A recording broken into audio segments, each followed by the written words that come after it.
Oke teman-teman, kembali lagi bersama Nitify. Kali ini kita akan belajar seputar tenses, dimana kita akan membahas satu persatu untuk tenses. Yang pertama ada simple present tense, dimana untuk simple present tense merupakan tenses yang digunakan untuk menyatakan fakta, kebiasaan, dan juga kejadian yang terjadi pada saat sekarang ini. Nah, rumusnya ada tiga. Yang pertama ada positif, negatif, dan juga kalimat tanya. Kita bahas satu persatu. Untuk yang positif terlebih dahulu, rumusnya adalah subject plus verb one, dimana untuk yang verb one ini harus teman-teman cek kembali ya. Untuk yang part sebelumnya, saya ingatkan kembali, ketika dia subjeknya he, she, it, dia itu pakai verb one plus s or es. Tapi ketika dia subjeknya Ayu Dewi, dia pakai verb one saja, udah cukup gitu. Nah, bagaimana ketentuan dari s atau s-nya? Nah, kita bahas sekelas di sini. Untuk dia yang menggunakan penambahan s itu digunakan untuk sebagian besar kata kerja. Jadi contohnya misalnya di sini adalah work, dia jadi works. Apalagi misalnya cook jadi cooks gitu ya.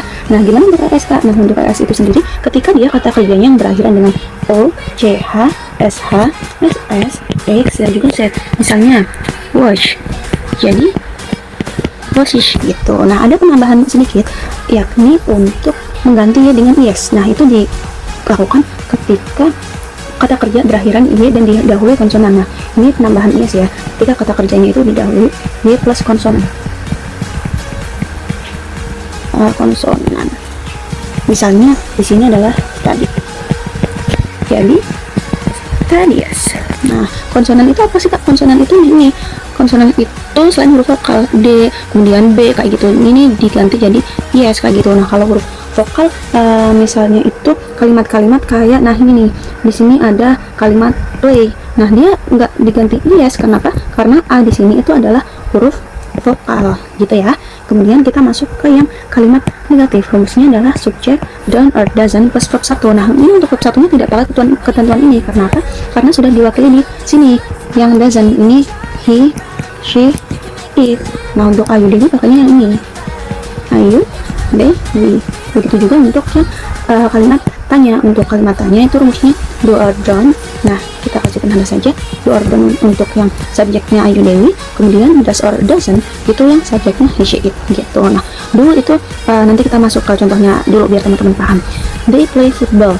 Mereka bermain sepak bola. Mereka itu adalah subjek. They mana tadi? They di sini kan di Ayu Dewi. Makanya dia play itu tetap play, tidak plays kayak gitu. Dia subjek, kemudian dia verb one. Udah cukup. Kemudian kalimat negatif. They don't play football. Mereka tidak bermain sepak bola. Don't, ingat nih. Karena dia they, jadi pakainya don't di sini. Kemudian ini subject don't, kemudian di sini play jadi verb one. Nah, kemudian kalimatnya gimana? Apakah mereka bermain sepak bola? Nah, do they play football? Kenapa nggak pakai does? Soalnya dia they, pakainya do. Kecuali kalau misalkan dia tanya apakah mereka tidak bermain sepak bola, nah pakainya don't kayak gitu ya perbedaannya. Kemudian kita masuk ke contoh yang kedua. He plays football. He lagi-lagi masuk ke sini nih, yang di atas tadi nih, yang di sini dia pakai plus s. Nah, yang sudah dijelaskan ya, vokal dan juga konsonan tadi udah clear. Kemudian she juga pakai doesn't di sini, sudah ada penjelasannya juga nih. Nah, nih she. Kemudian does she play football? Kenapa pakai does? Nah, di sini apakah dia bermain sepak bola? Kecuali apakah dia tidak bermain sepak bola, baru pakainya yang doesn't gitu ya.